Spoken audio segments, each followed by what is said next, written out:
Hi friends, ഇന്ന് പച്ചത്തക്കാളിയിൽ ഒരയല മുളക് കറിയാണ്. അതെങ്ങനെയാണെന്ന് നമുക്ക് നോക്കാം. ഒരു 4 അത്യാവശ്യം വലിയ അയലയാണ്. അത് വൃത്തിയായി മുറിച്ച് കഴുകി എടുത്തിട്ടുണ്ട്. അതിലേക്ക് വേണ്ടത് നമുക്ക് വെളുത്തുള്ളി, പച്ചമുളക്, ഇഞ്ചി, പച്ചത്തക്കാളി, സവാള. അത് മുറിച്ചെടുത്ത മീൻ കഷ്ണമാണ്. അതിലേക്ക് പുളി വെള്ളത്തിലിട്ട് വെച്ചിട്ടുണ്ട്. ചട്ടി ചൂടാകാൻ വെച്ച് ചട്ടിയിലേക്ക് എണ്ണ ചൂടാക്കാൻ ഒഴിച്ചിട്ടുണ്ട്. അതിലേക്ക് കുറച്ച് ഉലുവ, കടുക് ഇടുന്നില്ല, നമ്മൾ ഉലുവ മാത്രമാണ് ഇടുന്നത്. അതിലേക്ക് ഇഞ്ചി അരിഞ്ഞത്, വെളുത്തുള്ളി അരിഞ്ഞത്,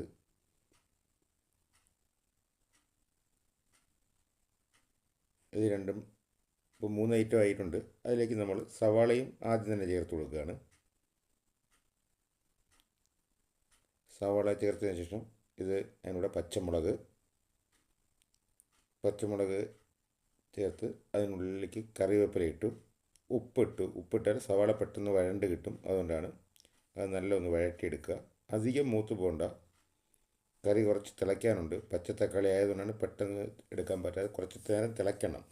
ഒരു 20 മിനിറ്റ് പ്രിപ്പറേഷനുണ്ട്. അതിലേക്ക് മഞ്ഞൾപ്പൊടി കുറച്ചിട്ട് കൊടുത്തിട്ടുണ്ട്. അതിലേക്ക് നമ്മൾ 2 ടൈപ്പ് മുളക് പൊടിയാണ് ചേർക്കുന്നത്. കാശ്മീരി മുളക് പൊടി, നല്ല എരിവുള്ള മുളക് പൊടി. അത് അവരവരുടെ ആവശ്യത്തിനനുസരിച്ച് ചേർക്കുക. മല്ലിപ്പൊടി ഇടുന്നു.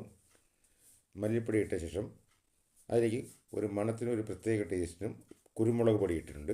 ഇത് നല്ലോണം, ഇതുവരെ നമ്മൾ വെള്ളം ചേർത്തിട്ടില്ല, നല്ല വഴറ്റിയെടുക്കുകയാണ്. വഴറ്റിയെടുത്തേക്ക് ആ പച്ചത്തക്കാളി ഇട്ട് കൊടുക്കുകയാണ്.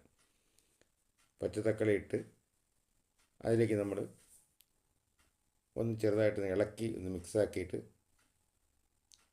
തീ കുറച്ചിടാൻ ശ്രദ്ധിക്കുക. അതിലേക്ക് ഇപ്പോഴാണ് വെള്ളം ചേർക്കുന്നത്. നമ്മുടെ പുളിവെള്ളമാണ്.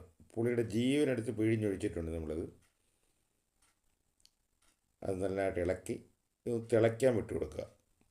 അതിനായിട്ട് ഇതൊന്ന് കുറച്ച് ഉപ്പ് കുറവുണ്ടായിരിക്കും, അതുകൊണ്ട് കുറച്ച് ഉപ്പിട്ടിട്ടുണ്ട്. അത് അടച്ച് വെച്ച് എടുത്ത് കറി തിളച്ച് വന്നിട്ടുണ്ട്.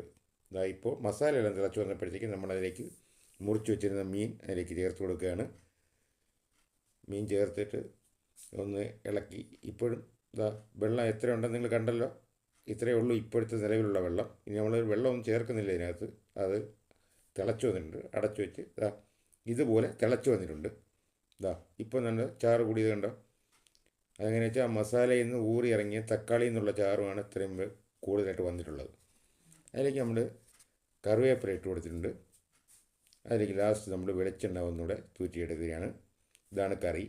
ലൈക്ക് ചെയ്യുക, കമൻറ്റ് ചെയ്യുക, ഷെയർ ചെയ്യുക. താങ്ക്സ്.